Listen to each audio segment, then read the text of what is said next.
ప్రత్యంగిర అమ్మవారు నరసింహస్వామి వారి యొక్క స్త్రీ స్వరూపమే. నరసింహస్వామి వారి యొక్క స్త్రీ స్వరూపం. ఈవిడ ఎప్పటికీ కూడా అగ్ని ఎలాగైతే జ్వలిస్తూ ఉంటుందో అలా అమ్మవారు ఎప్పటికీ అగ్నిముఖంతో జ్వలిస్తూ ఉంటుంది. అందుకే జల జ్వాలా జిక్కు అని అంటాము. ఆవిడకి ఇష్టమైన ద్రవ్యం రెండు మిరపకాయలు. ఎప్పుడైతే శత్రువులు మనల్ని రెండు రకాల శత్రువులు, అంతర్గతం బహిర్గతం. బహిర్గతంగా కొట్లాడేవాడితో ఇబ్బంది ఉండదు. వస్తాడు, మాట్లాడతాడు, వెళ్ళిపోతాడు. కర్మ అక్కడక్కడికి పోతుంది. మీరు 4 మాట్లాడతారు, కర్మ పోతుంది. వాడు 4 మాట్లాడతాడు, మీ కర్మ తీసేస్తారు. ఎప్పుడైతే అంతర్గతంగా శత్రువులు ఉంటారో అప్పుడే ప్రయోగ సంబంధిత బాధలు ఇలాంటివన్నీ జరుగుతూ ఉంటాయి. వాటన్నిటి నుంచి కూడా అతి తొందరగా కాపాడడానికి ప్రత్యంగిర అమ్మవారి యొక్క ఆరాధన చేయడం చాలా విశేషంగా చెప్పబడింది. వామాచార విధానం. వామాచారం అంటే మంత్రము ముద్ర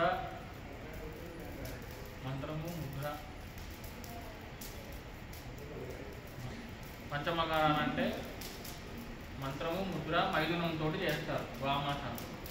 అదే కౌలాచారంతో పంచమకారాలు మత్స్యము మాంసము ముద్ర మైథునము మంత్రము. మనం చేసేటువంటి ప్రక్రియ ఏదైతే ఉంటుందో దక్షిణాచారంలో మొదలుపెట్టి వామాచారంలో హవనం చేసి కౌలాచారంలో బలిప్రదానంతో విసర్జన చేస్తాం. అంటే 3 ఆచారాలు కూడా మమేక చేసి చేస్తాం. అందుకే మహాకాళి, మహాలక్ష్మి, మహాసరస్వతి మనకి. అందుకే మనకు దేవతలు కూడా 33 కోట్ల మంది. అందుకని చెప్పేసి మహాకాళి, మహాలక్ష్మి, మహాసరస్వతి స్వరూపులతో చక్కగా వామాచారంలో మహాకాళి, దక్షిణాచారంలో మహాలక్ష్మి, వామాచారంలో మహాకాళి, లాస్ట్ కాళి వస్తుంది. ఎందుకంటే దేవతా ఫలంతా కూడా సమర్పణ చేస్తాం కాబట్టి కాళీ అమ్మవారికి లాస్ట్కి అధిష్టానంగా చేసి చేస్తాం. దశమహావిద్యల ఆరాధన 2 విధాలు, అనులోమము వినులోమము. అంటే పైన నుంచి కిందకి, కింద నుంచి పైకి. 1 నుంచి 10 కాళీ నుంచి మొదలుకొని కమలాత్మిక దాకా చేసే పద్ధతి సంసారులు చేసే పద్ధతి. అదే కింద నుంచి పై కమలాత్మిక నుంచి మొదలుపెట్టి కాళీకి వెళ్ళే పద్ధతి సన్యాసుల పద్ధతి. అంటే మా పద్ధతి. మీరు కాళీ నుంచే మొదలు పెడతారు. అందుకే మీకు కాళీ నుంచే మొదలు పెడతారు. దశమహావిద్యల్లో మళ్ళీ ఏ దేవత హవనం చేసినా సరే 10 మందికి చేయాలి. ప్రధానంగా కాళీకి చేస్తేనే పని జరుగుతుంటున్నారు.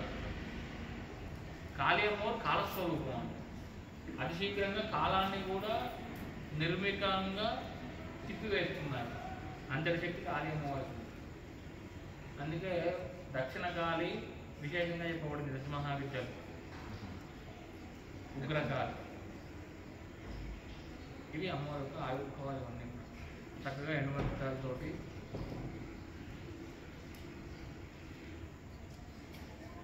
ఓం క్రోం ప్రత్యంగిరా దేవ్యై నమః.